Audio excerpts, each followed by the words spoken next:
Hello guys, study channel nursing पाठशाला में आप सभी का बहुत बहुत स्वागत है। जैसा कि आप सभी जानते हो, अपन यहाँ पे कुछ एमसीक्यू डिस्कस कर रहे थे regarding upcoming staff nurse competitive exam. उसी सीरीज को अपन आगे एक्सटेंड करते हुए कुछ एमसीक्यूज आपके लिए लिख गए हैं। जो एमसीक्यू हैं वो कॉम्पिटिटिव एग्ज़ाम में रिपीट होने वाले एमसीक्यू यहाँ शामिल किए हुए हैं। ये वीडियो आपके लिए इम्पोर्टेंट है, शुरू से लेकर एंड तक आप हमारे साथ ज़रूर बने रहिएगा। फर्स्ट क्वेश्चन जो है वो आपकी स्क्रीन पे है।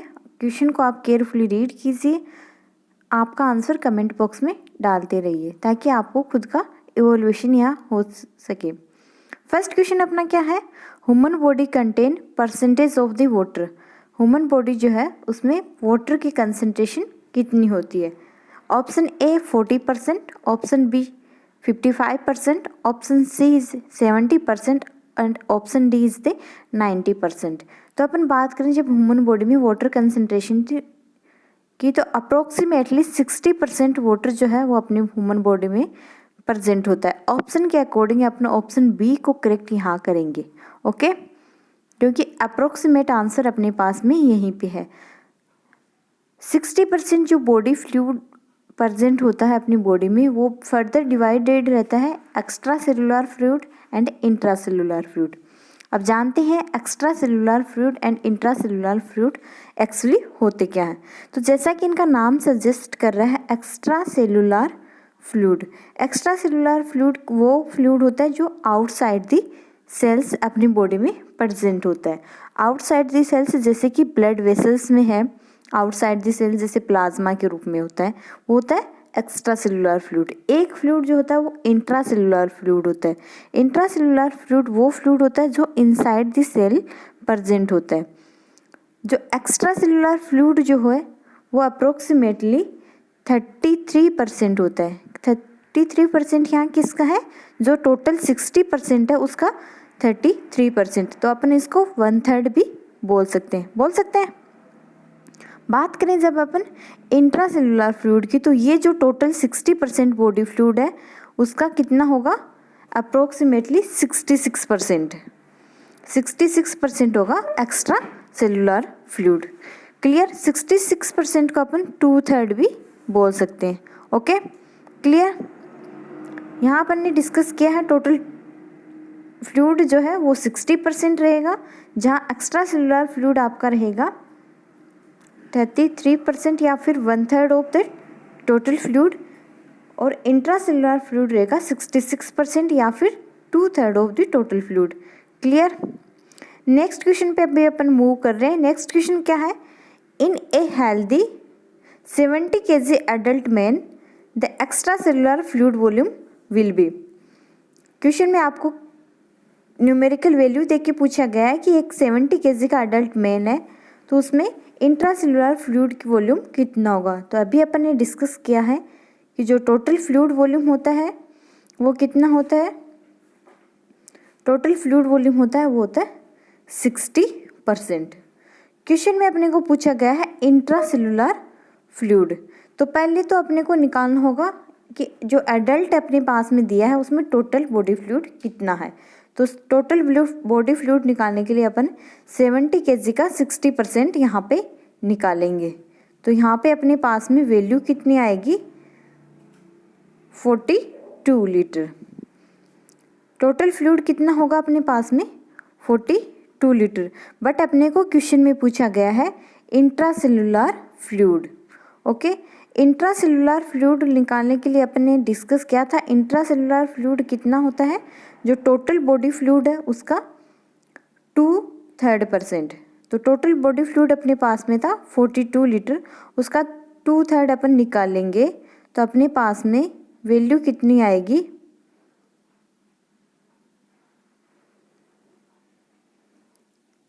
28। तो इंट्रा सेलुलर फ्लूइड कितना होगा यहाँ पे, 28 लीटर। अगर एग्ज़ाम में आपको पूछा जाए इंट्रा सेलुलर की जगह अगर एक्स्ट्रा सेलुलर पूछा जाए तो आप इसी फॉर्मूले से एक्स्ट्रा सेलुलर फ्लूइड निकाल सकते हो, क्योंकि अपन ने डिस्कस कर लिया है कि जो एक्स्ट्रा सेलुलर फ्लूइड होता है वो कितना होता है, जो टोटल फ्लूइड है उसका 1/3 होता है। टोटल फ्लूइड इसी क्वेश्चन में अपन देखें तो टोटल फ्लूइड अपने पास में आया था 42 लीटर और उसका अपन 1/3 यहाँ पे निकालेंगे। तो 1/3 निकालने के लिए अपने पास में अप्रोक्सीमेटली 14 लीटर आएगा extra cellular fluid. Clear? Hope कि आपको समझ आया है। अगर आपको कोई डाउट है तो आप हमें कमेंट बॉक्स में कमेंट कर सकते हो।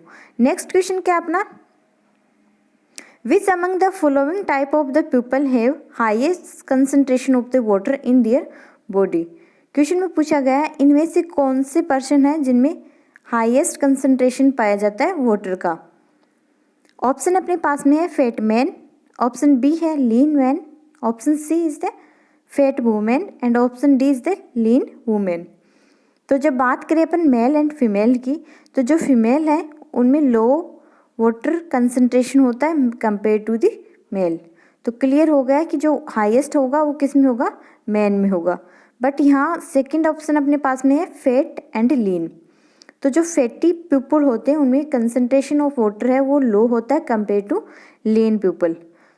तो यहाँ क्लियर कट क्या हुआ, जो लीन मैन है उनमें हायर कंसंट्रेशन पाई जाएगी वाटर की, क्योंकि फैटी जो है उनमें कंसंट्रेशन क्या होगी, लो होगी, एंड जो फीमेल होगी उनमें भी कंसंट्रेशन लो होगी। तो अपना correct option option number B होगा कि लीन जो मैन है उनमें हाईएस्ट कंसंट्रेशन देखने को मिलेगी वाटर की। क्लियर? नेक्स्ट क्वेश्चन है the client most at a risk for fluid volume deficit. इनमें से कौन से क्लाइंट जो है वो फ्लूइड वॉल्यूम डेफिसिट के लिए एज ए रिस्क या फिर एज ए टॉप पे रहते हैं।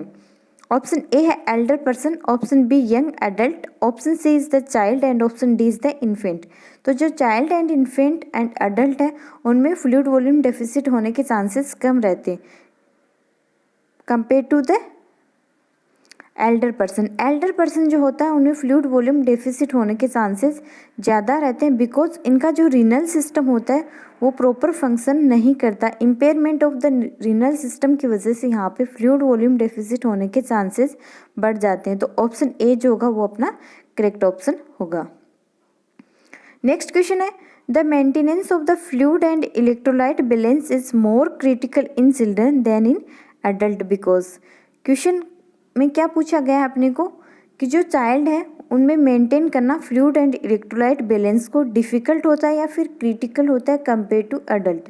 एडल्ट की तुलना में डिफ़िकल्ट क्यों होता है, उसका रीजन क्या है। ऑप्शन है अपने पास में option A cellular metabolism is less than stable in adult, कि जो चाइल्ड है उसका सेलुलर मेटाबॉलिज्म है वो लेस स्टेबल होता है, बट मेटाबॉलिज्म जो होता है वो लेस स्टेबल, यहाँ स्टेबिलिटी जो है वो लेस नहीं पाई जाती है। नेक्स्ट ऑप्शन पे चलें तो अपन ऑप्शन बी अपने को सजेस्ट कर रहा था proportion of the water in body is less than in adult. ऐसा नहीं होता, जो चाइल्ड होते हैं उनमें अप्रोक्सीमेटली 80% टोटल फ्लूइड वॉल्यूम पाया जाता है, बट एडल्ट जो होते हैं उनमें ओनली 60% होता है। तो नोट लेस देन न होके यहाँ पे मोर देन होता है, तो ये स्टेटमेंट जो है वो भी यहाँ सटीक नहीं है। नेक्स्ट है renal function is immature in children below 4 year. बिल्कुल, जो रीनल इम्पेयरमेंट है, रीनल फंक्शन जो है वो इमेच्योर होने की वजह से यहाँ पे फ्लूइड एंड इलेक्ट्रोलाइट बैलेंस है उसको क्रिटिकल रहता है मैनेज करना। तो ऑप्शन सी जो है वो यहाँ पे अपना करेक्ट ऑप्शन है। क्लियर? नेक्स्ट क्वेश्चन क्या है an excessive vomiting and haemorrhage lead to. Excess vomiting and haemorrhage की कंडीशन किसको लीड करती है, very easy question, it is represent to the hypovolaemia. Other option अपने पास में क्या है hypervolaemia, fluid volume deficient, oedema. ये कंडीशन अराइज नहीं होती जब वोमिटिंग या फिर हेमरेज या ब्लीडिंग की कंडीशन होती है। इस टाइम पे कंडीशन जो अराइज होती है वो होती है hypovolemia and fluid volume deficit. Clear? Next question है the symptom of the severe dehydration in an adult include all of the following except. Except का क्वेश्चन है। क्वेश्चन में क्या पूछा गया है कि इनमें से सारे डिहाइड्रेशन के सिम्टम देखने को मिलते हैं एक एडल्ट में सिवाय एक के। ऑप्शन है डिक्रीज थ्रस्ट। तो जब भी अपन डिस्कस करें डिहाइड्रेशन के बारे में तो डिहाइड्रेशन की कंडीशन में डिक्रीज थ्रस्ट न होके इंक्रीज थ्रस्ट की कंडीशन यहाँ पे देखने को मिलती है। तो ये ऑप्शन अपना करेक्ट ऑप्शन हो जाएगा। अगर अपन बात करें डिहाइड्रेशन कंडीशन में, तो यहाँ पे डिजीनेस भी देखने को मिलेगा, वीकनेस भी देखने को मिलेगा एंड पाल्पिटेशन भी मिलेगा। पाल्पिटेशन की अपन बात करें तो मोस्टली जो हाइपोवोलीमिया की कंडीशन अराइज होगी या फिर डिहाइड्रेशन की कंडीशन अराइज होगी तो टेकीकार्डिया देखने को मिलता है एज ए कंपनसेट मैकेनिज्म। और टेकीकार्डिया की वजह से जो विक्टिम है उसको पाल्पिटेशन की कंडीशन होती है। इसके साथ में ऑर्थोस्टेटिक हाइपोटेंशन जैसी कंडीशन भी यहाँ अराइज होती है। तो ऑप्शन ए जो है वो डिक्रीज थ्रस्ट दे रखा है, यहाँ पे डिक्रीज ना होके इंक्रीज थ्रस्ट की कंडीशन देखने को मिलती है जब डिहाइड्रेशन की कंडीशन अराइज हो तो। क्लियर। नेक्स्ट क्वेश्चन पे मूव कर रहे हैं अभी अपन। Which among the following sign and symptom will be present in a patient with hypovolemia. Question में पूछा गया है एक हाइपोवोलीमिया के पेशेंट में इनमें से कौन से सिम्टम या साइन आपको देखने को मिलेंगे। ऑप्शन ए है increase heart rate, option B is the hypertension, option C bounding pulse and option D is the urine output 30 ml पर हावर। तो यूरिन आउटपुट जो 30 ml पर हावर है एक नॉर्मल फाइंडिंग है। नॉर्मल जो फ्लूइड वॉल्यूम होगा तो उस कंडीशन में अपने को ऐसा देखने को मिलेगा। बट हाइपोवोलीमिया में लेस देन 30 ml पर हावर होगा तो वो हाइपोवोलीमिया की कंडीशन को सजेस्ट करता है। तो ये अपना सिम्टम यहाँ नहीं देखने को मिलेगा। नेक्स्ट है बाउंडिंग पल्स। बाउंडिंग पल्स अपने को जो कार्डियक ओवरलोड की कंडीशन में देखने को मिलती है। नेक्स्ट है हाइपरटेंशन। हाइपरटेंशन अपने को हाइपरवोलीमिया में देखने को मिलेगा न कि हाइपोवोलीमिया में। तो अपने को हाइपोवोलीमिया में जो सिम्टम देखने को मिलेगा वो मिलेगा tachycardia and increase heart rate, क्योंकि यहाँ पे हार्ट जो है वो कंपनसेट करने की कोशिश करेगा। और जैसे ही हाइपोवोलीमिया अराइज होगा, हेमरेज की कंडीशन अराइज होगी, डिहाइड्रेशन की कंडीशन अराइज होगी, हार्ट रेट है ऑटोमेटिकली इंक्रीज होगी। तो ये सिम्टम देखने को मिलेगा। क्लियर। नेक्स्ट क्वेश्चन क्या है अपना। विच of the following assessment finding is typical of extra cellular fluid loss. इनमें से कौन सी फाइंडिंग जो है वो एज ए टिपिकल फाइंडिंग देखने को मिलेगी जब एक्स्ट्रा सेलुलर फ्लूइड का लॉस होगा। Okay. Extra cellular fluid loss का मतलब क्या है, जस्ट अपना प्लाज्मा लॉस हो रहा है बॉडी से। ऑप्शन है distended jugular vein, option B elevated haematocrit level, option C rapid thready pulse and option D is the increase serum sodium level. तो पिछले क्वेश्चन में भी अपन ने सेम ही डिस्कस किया था कि यहाँ पे टेकीकार्डिया की कंडीशन ही आपको एज ए असेसमेंट मिलेगी। जब आप असेस करोगे क्लाइंट के वाइटल्स तो आपको क्या देखने को मिलेगा, टेकीकार्डिया। डिस्टेंडेड जुगुलर वेन की कंडीशन जो है वो आपको कार्डियक ओवरलोड या फिर इंक्रीज विनस प्रेशर में देखने को मिलती है या फिर राइट साइड हार्ट फेलियर में देखने को मिलेगी, नोट इन एक्स्ट्रा सेलुलर फ्लूइड लॉस। हाँ, यहाँ पे एलिवेटेड हेमेटोक्रेट लेवल आपको देखने को मिल सकता है, बट ये एक असेसमेंट फाइंडिंग न होकर यहाँ पे क्या है, लेबोरेटरी फाइंडिंग है, लेब फाइंडिंग है। क्लियर। यहाँ क्वेश्चन में अपने को असेसमेंट फाइंडिंग के बारे में पूछा गया था, तो अपना ऑप्शन सी जो होगा वो करेक्ट होगा, क्योंकि अपन पल्स जो है उसको इजीली असेस करेंगे और पल्स को असेस करेंगे तो अपने को रेपिडली थ्रेडी पल्स असेस होगी, जो कि एक सिम्टम है हाइपोवोलीमिया का। क्लियर। नेक्स्ट है which one of the following is not true regarding the fluid volume deficit. इनमें से कौन सा जो कॉन्सेप्ट है वो ट्रू नहीं है regarding the fluid volume deficit. तो कॉन्सेप्ट क्या क्या दे रखे हैं। First one is the actual loss of the 0.5 kg of the body weight represent the 500 ml of the fluid loss. तो ये करेक्ट स्टेटमेंट है, एक ट्रू स्टेटमेंट है कि जब आपकी बॉडी से 0.5 kg लॉस होता है वेट का, तो उस कंडीशन में ये रिप्रेजेंट करता है कि आपकी बॉडी से फ्लूइड कितना लॉस हुआ है, अप्रोक्सीमेटली 500 ml। तो जब भी कोई ब्लीडिंग का पेशेंट होता है, हेमरेज के साथ पेशेंट होता है, तो उस कंडीशन में जो उसकी पैडिंग है उसका वेट किया जाता है, और जो वेट होता है वो रिप्रेजेंट करता है कि कितना फ्लूइड अपनी बॉडी से लॉस हुआ है। या फिर अपन डायरेक्टली अपन एक्चुअल जो लॉस है उसको एस्टिमेट कर सकते हैं फ्लूइड वॉल्यूम लॉस के लिए। तो 1 ग्राम जो है वो 1 ml के इक्वल यहाँ माना जाता है। अगर आपकी बॉडी से 0.5 kg यानी इसको अपन 500 ग्राम बोल सकते हैं, 500 ग्राम वेट लॉस हो रहा है, तो उस कंडीशन में आपका जो फ्लूइड है वो भी कितना लॉस होगा, 500 ml फ्लूइड लॉस होगा। ठीक है। नेक्स्ट ऑप्शन में अपने पास दे रखा है a postural hypotension of the 15 mm of Hg indicate fluid volume deficit. तो पोस्चरल हाइपोटेंशन या फिर ऑर्थोस्टैटिक हाइपोटेंशन वो कंडीशन होती है जब क्लाइंट है वो सुपाइन पोजीशन से सिटिंग पोजीशन अज्यूम करता है, तो उसमें क्या है हाइपोटेंशन देखने को मिलता है।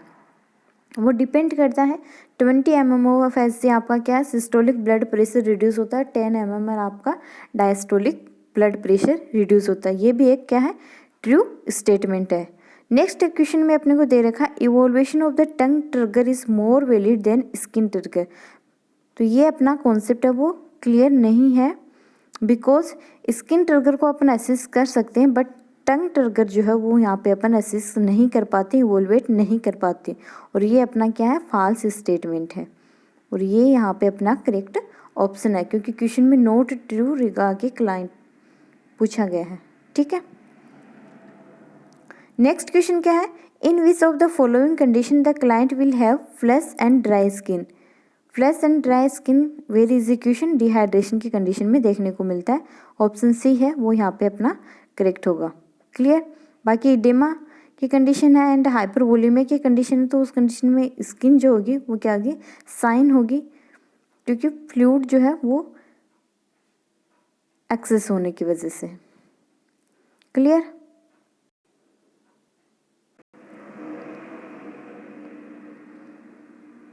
तो ये थे अपने कुछ क्वेश्चन। उम्मीद करती हूँ आपको समझ आए हैं। अगर वीडियो आपके लिए थोड़ा बहुत भी हेल्पफुल है तो वीडियो को लाइक एंड शेयर करना ना भूलें। चैनल पे नए हैं तो चैनल को सब्सक्राइब भी जरूर कर लेना। Thank you.